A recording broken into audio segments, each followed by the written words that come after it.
यह कहानी बहुत पहले की है। किसी नगर में एक व्यक्ति रहा करता था जिसका इस संसार से मन भर चुका था, जो इस संसार की मोह माया को त्याग देना चाहता था। उसने एक दिन यह फैसला किया कि वह इस संसार की हर एक मोह माया को त्याग देगा। उसने अपना मन बना लिया था। उस व्यक्ति ने सन्यासियों का जीवन देखा था और उसने अब यह तय कर लिया था कि वह अब एक सन्यासी बनेगा।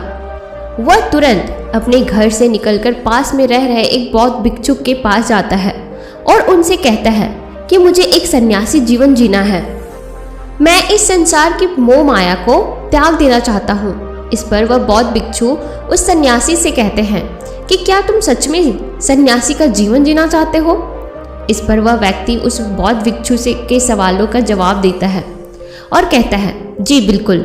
वह व्यक्ति कहता है, मैंने तय कर लिया है कि अब मुझे इस संसार की मोह माया को त्यागना है। उस वृद्ध की बात सुनकर वह बौद्ध भिक्षु कहते हैं, तो ठीक है, लेकिन तुम्हें मेरी एक बात माननी होगी। इस पर वह व्यक्ति कहता है कि मैं सारी आपकी बातें मानने को तैयार हूँ। इस पर वह बौद्ध भिक्षु उस व्यक्ति से कहते हैं कि आज के बाद तुम मुझसे कभी नहीं मिलोगे। जब मुझे जरूरत होगी तब तुम्हें खुद ही बुला लूंगा। हमारे आश्रम में 1000 सन्यासी रहते हैं। तुम्हें उन्हीं की तरह रहना है और उन्हीं की तरह खाना है, उन्हीं की तरह वस्त्र पहनना होगा और ठीक वैसा ही जीवन जीना होगा जैसा कि वे सब जी रहे हैं। इस पर वह व्यक्ति कहता है कि ठीक है गुरुवर, मैं तैयार हूँ। इतना कहकर वह व्यक्ति उस बौद्ध भिक्षु को प्रणाम करता है और वहां से आश्रम की ओर चला जाता है। आश्रम में जाने के बाद उसे एक कमरा मिलता है। वहां जाकर चुपचाप बैठ जाता है। आश्रम में रहने वाले सभी लोग उसे चावल कूटने का काम दे देते हैं। वह व्यक्ति उन 1000 सन्यासियों के लिए हर रोज चावल कूटने का काम करने लगा। इसी तरह उसका जीवन व्यतीत होने लगा। उसे लगा था कि जब गुरुजी को उसकी जरूरत होगी तब वह उसे बुला लेंगे। इसी इंतजार में वह व्यक्ति वहां रहने लग जाता है। वह सुबह से लेकर शाम तक बस केवल चावल कूटने का ही काम करता था। उसे यह काम करते करते धीरे धीरे 12 साल बीत गए, लेकिन अभी तक वह बौद्ध भिक्षु ने उस चावल कूटने वाले व्यक्ति को कभी नहीं बुलाया। लेकिन यह काम करते करते अब उस चावल कूटने वाले व्यक्ति के मन में कोई भी विचार नहीं रह गए थे। ना ही कोई अड़चन और ना ही कोई समस्या उसके मन में पनप रही थी। 12 साल के बाद वह बौद्ध भिक्षु बूढ़े हो चुके थे। उन्हें लग चुका था कि अब उनका अंतिम समय आ चुका है और उन्हें अपना एक उत्तराधिकारी चुनना होगा। इसीलिए उन्होंने पूरे आश्रम में घोषणा करवा दी कि जो कोई भी मेरा उत्तराधिकारी बनना चाहता है वह देर रात में मेरे कमरे के बाहर 4 पंक्तियां लिख कर जाएगा और उसे उन पंक्तियों में बताना होगा कि जीवन जीने का सही तरीका क्या है, इस जीवन को किस तरीके से जीना सही है। इस जीवन का सत्य लिखना होगा, लेकिन एक बात याद रखना, उसे खुद के अनुभव के द्वारा ही लिखना होगा।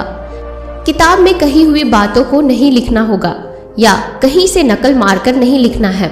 जो भी यह बताने में सफल हो जाएगा वही मेरा उत्तराधिकारी होगा।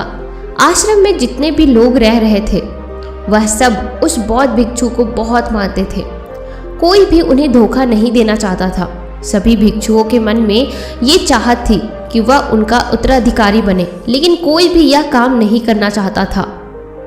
उन 1000 बौद्ध भिक्षुओं में से एक विद्वान भिक्षुक ने बहुत हिम्मत जुटाकर अंधेरी रात में दीवार के बाहर लिख दिया कि मन एक दर्पण की तरह है, उसमें धूल जम जाती है।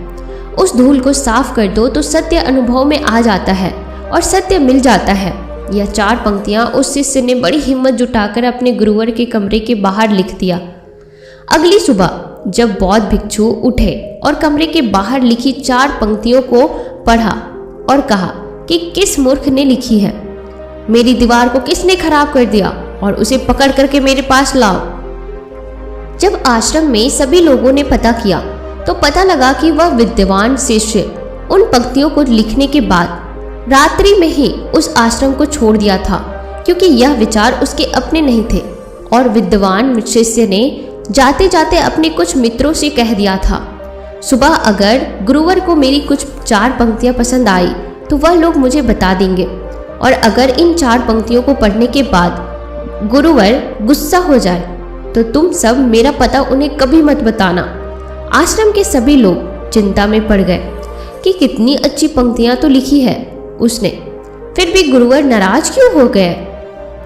इतनी अच्छी बातें तो लिखी थी उसने कि मन एक दर्पण की तरह है, अगर उसे साफ कर दिया जाए तो उसका प्रतिबिंब स्पष्ट दिखने लगता है।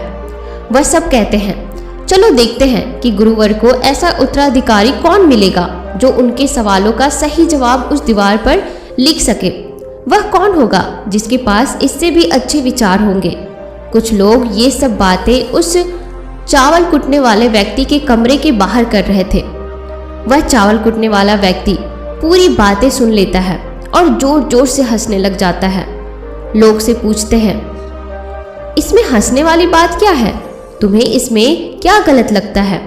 वह चावल कुटने वाला व्यक्ति कहता है गुरुवर सही तो कह रहे हैं कि किस नासमझ ने यह सब लिखा है। इस पर वे लोग गुस्सा हो जाते हैं और उस चावल कुटने वाले से कहते हैं कि तुम्हें क्या पता, तुम तो 12 सालों से सिर्फ चावल कुटने का ही काम कर रहे हो। तुम्हें किस बात का ज्ञान है, ना तो तुम्हें शास्त्रों का ज्ञान है, ना ही गुरुदेव ने तुम्हें कभी ज्ञान दिया है। अगर तुम्हें इतना ही ज्ञान है तो तुम ही क्यों नहीं अच्छे शब्द बता देते। वह व्यक्ति हंसते हुए कहता है कि ठीक है, मैं जरूर बता दूंगा, लेकिन इतने सालों से मैं लिखने का अभ्यास नहीं किया हूँ, तो लिखना मैं भूल गया हूँ। मैं बातों को जरूर बता दूंगा, लेकिन किसी को मेरी बातें लिखनी होगी। और यह भी याद रखना कि मुझे उत्तराधिकारी बनने का कोई भी शौक नहीं है। इस पर वे लोग कहते हैं तो ठीक है, क्या लिखना है बताओ। वह चावल कुटने वाला व्यक्ति कहता है तो लिखो जो मैं बता रहा हूँ। कैसा दर्पण कैसी धूल, ना कोई दर्पण ना कोई धूल।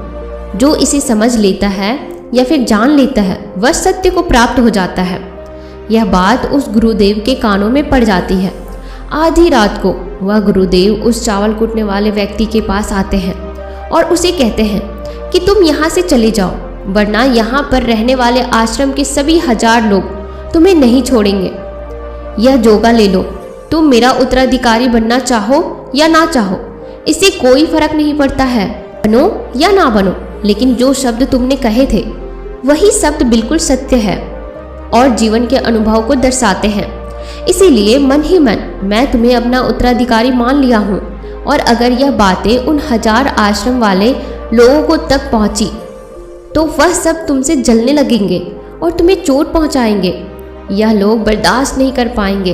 ये चावल कुटने वाला व्यक्ति उत्तराधिकारी कैसे बन सकता है, जिसे कभी ज्ञान नहीं मिला, जिसने कभी शास्त्र नहीं पढ़ा।